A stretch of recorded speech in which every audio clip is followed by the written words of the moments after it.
Bonjour, c'est Philippe. J'espère que vous allez bien. Aujourd'hui, petite vidéo sur l'équipement d'un tableau en bois à l'intérieur d'un coffret S300 appelé maintenant S15. Alors, mon installation est un peu particulière. Je possède donc deux coffrets S15. Le premier coffret est côté route, qui appartient donc à Enedis. À l'intérieur de ce premier coffret, il y a le CC, le coupe-circuit, et juste à côté, le compteur Linky. Et derrière ce premier coffret, vous avez un deuxième coffret qui m'appartient, que j'ai équipé moi-même. Donc, j'ai monté le disjoncteur en tri. Ici, c'est la norme C1400 qui appartient à Enedis. Et en dessous, vous avez la norme C1500 qui appartient aux particuliers.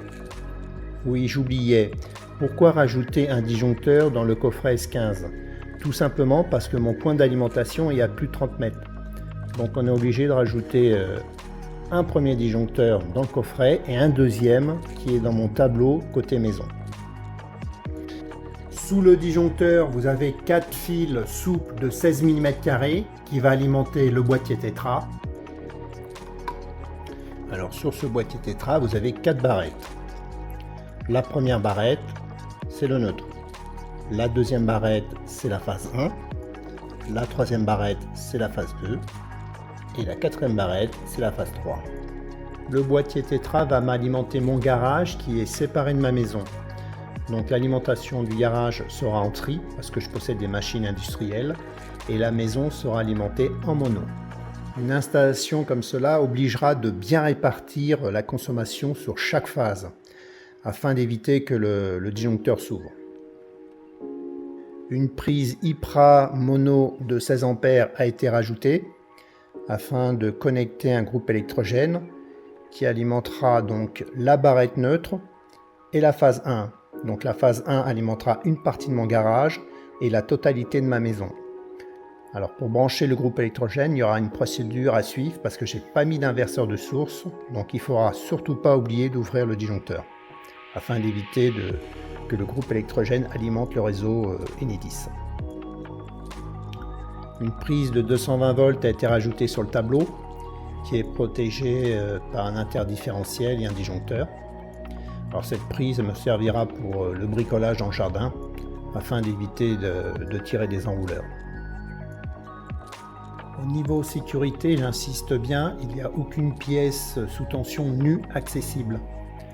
Au niveau de l'interdiff et du disjoncteur, les vis ne sont pas accessibles au doigt. Ensuite, les fils dénudés d'alimentation sont dénudés à la bonne distance. On n'a pas accès à la partie dénudée. Après, au niveau des disjoncteurs, nous avons les caches. Au niveau de la prise IPRA, il n'y a pas de souci, c'est une prise femelle. Par contre, ce qui est important, c'est le cache du boîtier tétra, de bien le mettre en place. Parce que sinon, vous avez donc les 4 barrettes, le neutre, les 3 phases avec des vis sous tension. Donc de bien protéger le boîtier tétra avec le cache. Pour la réalisation de ce tableau, je n'ai pas utilisé d'inverseur de source pour le groupe électrogène. Et c'est bien dommage parce que ça évite de faire deux bêtises.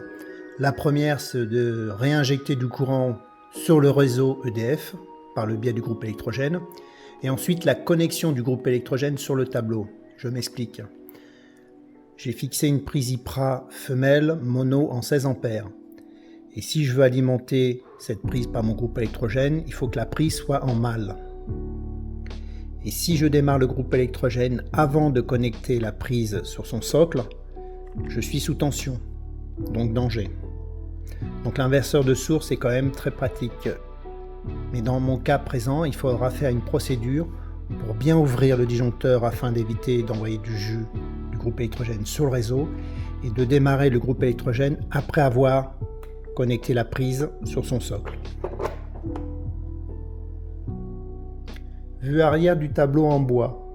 Donc là nous avons le disjoncteur qui va alimenter en tri mon boîtier tétra. Ce boîtier tétra va m'alimenter mon garage en tri avec le neutre, la phase 1, la phase 2 et la phase 3. Et ce boîtier tétra m'alimentera aussi ma maison sur la phase 1 et le neutre. Ensuite, nous avons la prise IPRA, où sera connecté un groupe électrogène. Donc ce groupe électrogène m'alimentera la phase 1 de mon boîtier Tetra. Donc il m'alimentera donc le groupe électrogène, la phase 1 de mon garage et la phase 1 de ma maison.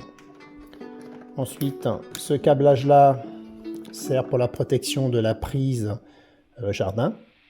Et surtout ne pas oublier la terre, donc de la prise IPRA du groupe électrogène, et la terre de la prise jardin que j'ai rajoutée. Donc ces terres sont reliées à une vis en laiton, et cette vis en laiton sera reliée à un piquet de terre.